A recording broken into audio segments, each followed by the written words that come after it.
Miranda, you are the regional editor for OCCRP, Organized Crime and Corruption Reporting Project, and you are dealing with Azerbaijan and Central Asia, which are really there is no secret, this is authoritarian regimes. In general, we know that there is corruption there. There is no really democratic process that the corruption would influence the society. But really, what are the stories we're working now? What a development? What is the recent development? We follow, the really very tragic cases of the persecution of the Azerbaijani reporters.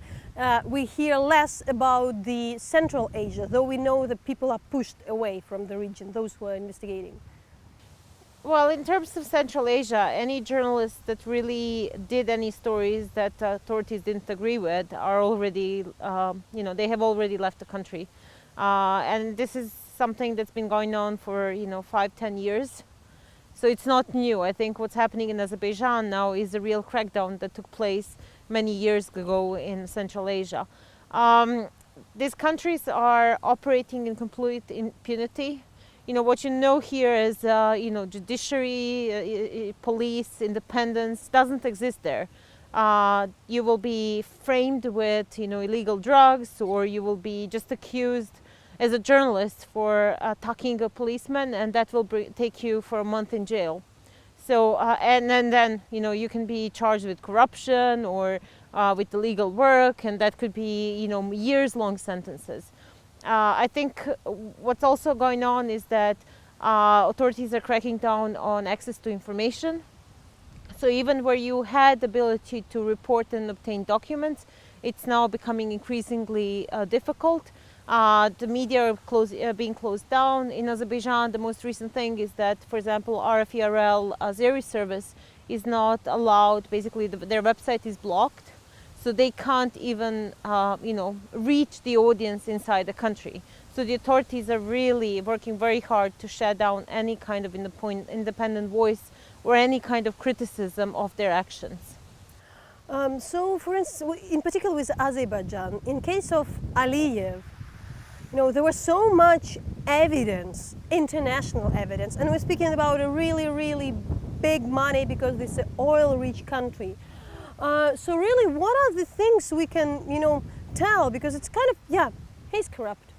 It's there. But what are the ways really to do something with that? Maybe there are sometimes the involvement of the Western companies, which are more transparent, and sometimes you can, find something. And how do you see the reaction of the let's say, international law enforcement, which might somehow find something that there would be at least any, I wouldn't say punishment, but at least any, result, any procedure, any investigation? Well, Azerbaijan is very good into bribing their own way into US and EU. I mean, when the President Trump was inaugurated, one of the first clients in his hotel was actually Azerbaijan embassy, who paid for a lavish party on the day of inauguration. They have been bribing, EU officials. It's a well-known case of MP Volante from Italy who has received money to basically support Azerbaijan. For a long time, Azerbaijan was putting a fake face with the European Union, saying, "Oh, we want to be close to you. We want to cherish European values." And then on the other side, they have been slowly cracking down on journalists and activists and so on.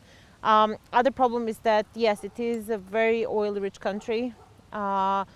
European and US companies have massive interests in Azerbaijan.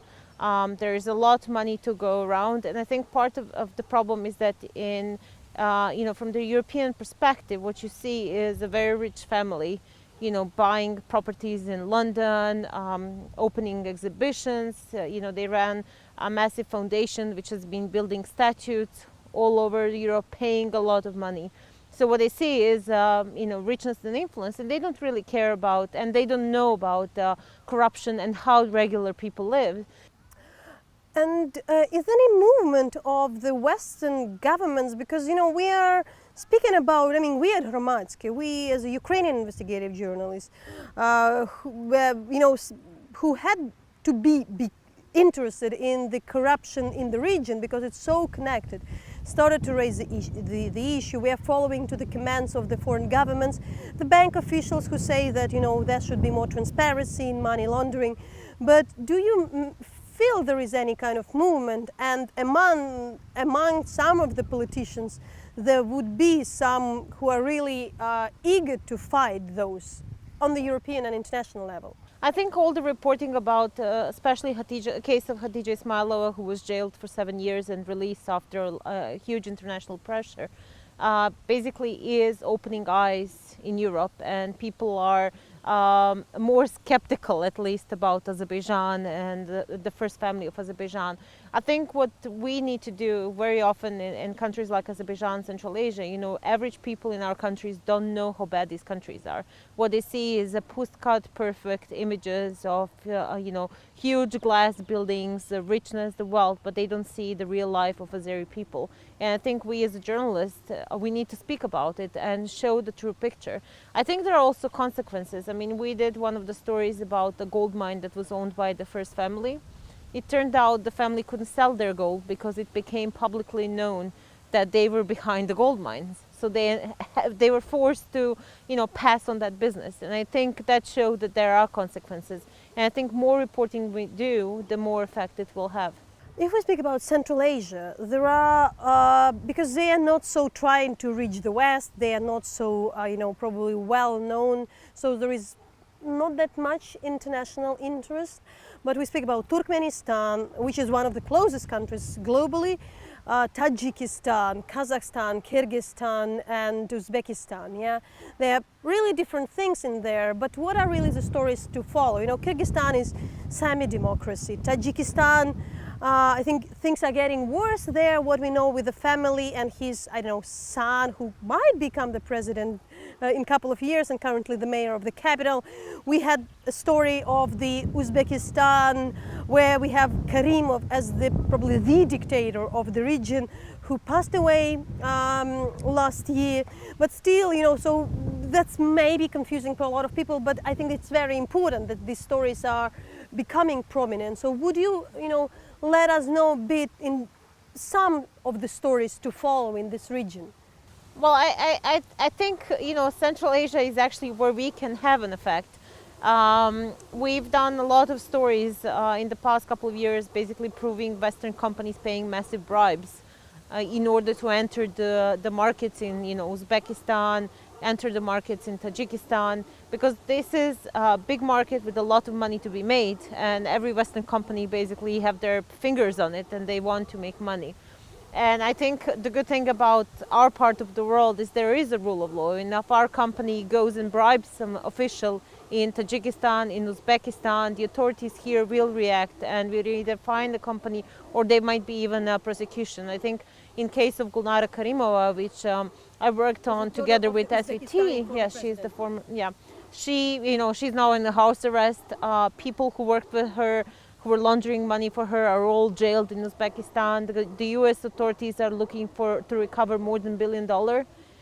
You know, Tilia Sonera will be fined probably about $800 million or over $1 billion for bribing the regime. Wimpelcom has already been fined hundreds of millions of dollars. So I think there are consequences. And I think, you know, the way what we can do is, you know, somebody in Uzbekistan doesn't care about keeping money in Uzbekistan. You know, they're not stealing in order to own a massive palaces there. What they're stealing for is in order to, you know, have palace in France, in UK, in Hong Kong, you know, and these are also places where they'll keep their money. So as long as we watch out for this, report about corruption, report about the bribe, there is a chance that that money will be recovered for the people. Can you give more details on the development in Tajikistan? Because this is probably the least covered country. It's the poorest. You know, there is some speculation, you know, Kyrgyzstan, the journalists still can travel there. Uzbekistan is also very, you know, rich in terms of resources. Kazakhstan is trying to get foreign investment with their gas companies. But this country were really for a lot of time had been ignored because it's poor, it doesn't have that much oil reserve, but that's what we know, that it's really now when there are more and more journalists kicked out and there is some kind of even the worst situation. Well, Tajikistan, president has many daughters, and those daughters 9, are I think. husband, yes. And not the And- 9, and anytime you do the investigation about one daughter, Yes, and the president is very sensitive about his daughters, but even more about the son-in-laws who are basically running the business. And what we have done, these people, one son-in-law will own literally his own empire, and this empire would control, a huge percentage of the economy. It's going to range from the mines till, even issuing car license plates in the country. So basically, you have one family which is trying to control the whole country. okay, so keep up the good work. I think it's really, I mean, being a Ukrainian, we know how difficult it is sometimes to raise an international attention when it's needed, because, it's not just about them, but about the fact that, I mean, the money are laundered elsewhere, and you still expect from the West some standard, if you speak about the values and the rule of law. And really, then you see the Central Asia, where, even we don't pay enough attention to explain what's happening. Well, as a journalist, it's a fascinating region for me. In my part of the world, if somebody steals $1 million, you think it's a big deal. In that part of the world, people steal in billions. And and they do it so bluntly and without even trying to hide. They act as there's nobody who will ever do anything to them. I do think it's also the interesting thing, because the region is still a sphere of influence of Russia. So there is the Western companies trying to come, but therefore it's not so under the scrutiny of the foreign reporters as some others region where there is a long history of the Western companies working. That is true. I mean, foreign reporters are normally not allowed in, and then if you are allowed in the country, you will be followed. And I think we do more damage than good by basically, for example, working with the local reporters who then get harassed and lose job or are suffering in other ways. I think those are the countries where secret services conducting massive surveillance. They're monitoring all the communications. Your hotel might be bagged. You might have a camera in your hotel. So as a Western reporter, you need to be extremely careful what you do and how you act.